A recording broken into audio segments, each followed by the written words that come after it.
saying it. I think that right now what we have is, unfortunately, and this has been going on for a long time. There was the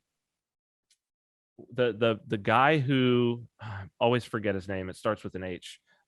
He's the one who built Facebook's their early data architecture. Mhm. So very, very responsible for the success on the technical side of Facebook at an early time. Yeah. And he's got this quote where he says, the greatest minds of my generation spend their days focused on getting people to click ads.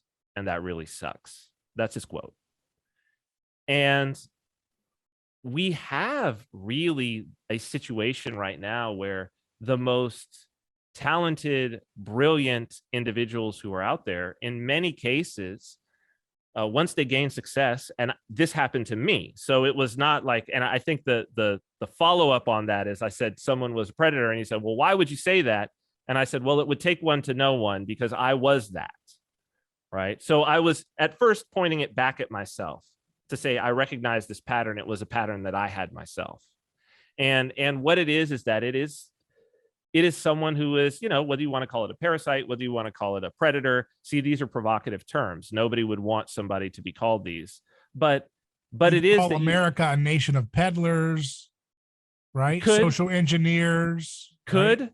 It all comes from the same idea. It comes from the idea that the number, the followers, the likes, the retweets, this number in a database equals virtue, and not the action itself.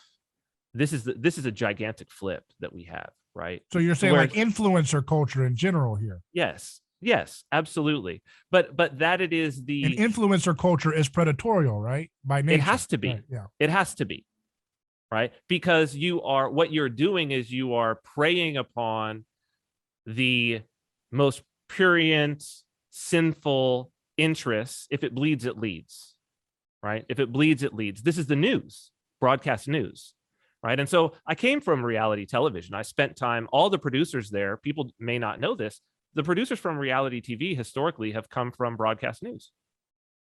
That's where they've cut their chops. Mm-hmm. So you get, if it bleeds, it leads. And so you wonder why, you look at the Kardashians, it's predatory.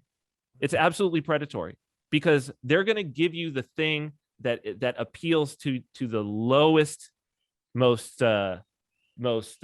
wicked interest that you have, and because that's what keeps your eyes on it.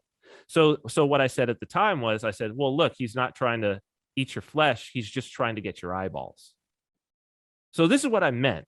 It's very easy. I think people stop, right?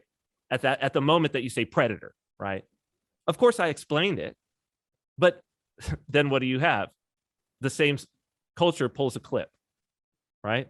And why do they pull that provocative clip and not the rest that explains it? They want to have a mimetic drama. Yeah. Why? Because it's going to do exactly what I was talking about. Get the eyeballs. Right. It's the feedback loop, right? And this is what I was trying to say. But again, yes, it ruffles feathers. Unfortunately, the term is what draws everything, as opposed to the point that's being made, which I think very, very few people who were listening would actually argue at that point, or would argue that it was incorrect or off base. So, this is my own struggle. This is my own struggle of myself moving from out of that.